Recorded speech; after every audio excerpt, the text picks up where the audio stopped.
Hi everyone, I'm Oscar from Hearns Hobbies, and today we'll be reviewing the Hornby W4 Class Pocket. So first of all, this is part of Hornby's Railways range, which is their higher class of locomotive, which features greater details and more die-cast parts, and separately fitted parts for that matter as well. So we'll slide it out of the packet here and we'll get a closer look.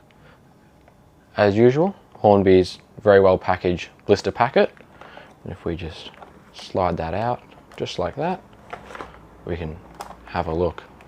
In the box we have the instruction manual, which tells you all the safety notes, DCC running, how to fit it, and all the maintenance that you need to do to it. This locomotive features a 4-pin DCC decoder, which can be pre-fitted. Doesn't come with one out of the box, but purchase that will be available. There is no room for a speaker in this locomotive, so it will just have to be DCC soundless running. Alrighty, onto the locomotive itself.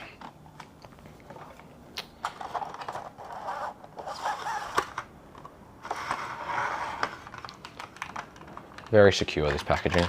Great use of the little white styrofoam, as you can see there in the top of the packaging, to make sure it has a safe transit.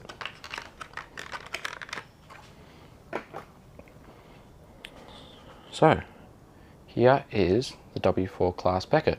If I just get my Pico engine cradle here, lay it down on that and have a nice closer look. If we go to the top camera and get a nice zoom in, put it up on there, let's have a look at what we've got.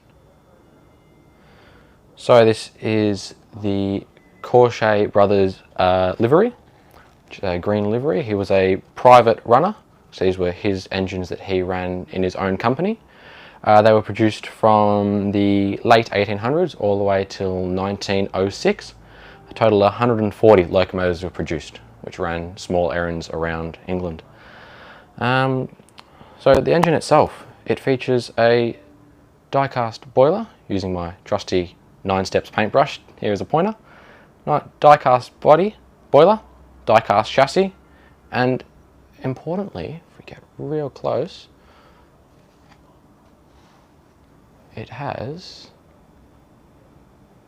die-cast cylinders there, which are very rare for an engine in any scale, and especially these little 040s. As you can see, great detail here with your bolts running in, and especially the cylinder detail, all the little extra fitted parts and all of the intricate details that show just how the cylinders are going to work. If we go further up, all these separately fitted hoses, which are all been painted prior to fitting, and very little glue marks or paint spread on these, which is really great to see. And as you can see in the light, just the shine on this dome up the top here, and then the real brass ring that's been fitted around the chimney, just gives this engine a completely different look to anything else in Hornby's range.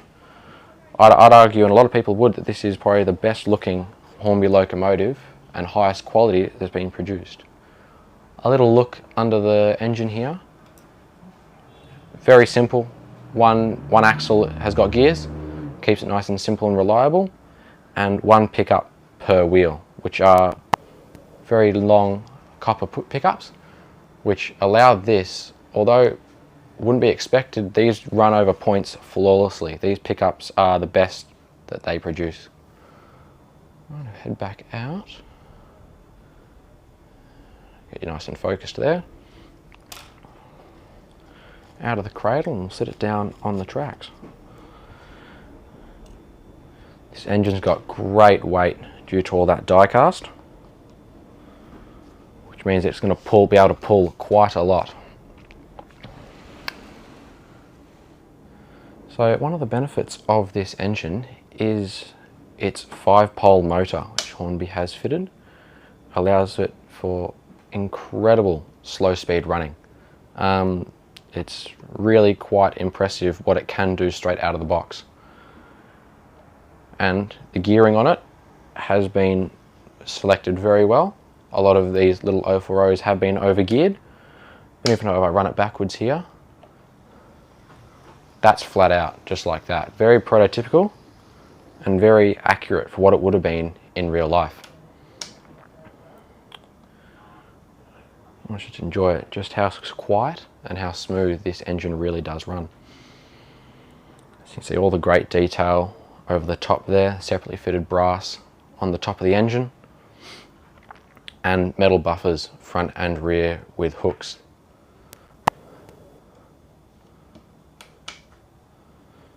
Bring it back now. Just really see how slow this engine runs. So it allows for really easily coupling and allows for everything to be very accurate and very delicate and very realistic when you're running your engine.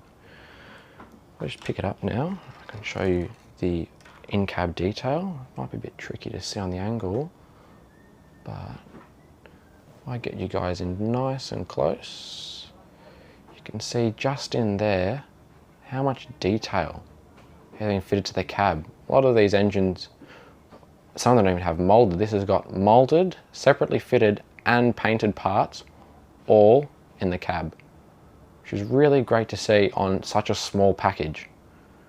Here you can see the roof and the walls have been painted cream, and if you can't quite see on the front there are decals on the gauges which give readouts. Not that they change, but great detail to see for the modelers that like producing really realistic dioramas, unlike all the fine point things on the engines. So a great little compact package from Hornby here, and it's definitely one of their higher class engines that they've ever produced, and probably the one with the most die-cast. A lot of these will have plastic, be very lightweight, but this has got die-cast boiler, chassis, side running gear, side plates, pistons, cylinders, the whole thing. So that was the Class 4 Hornby Peckett. I hope you enjoyed. Have a great day, and I'll talk to you next time. See you later.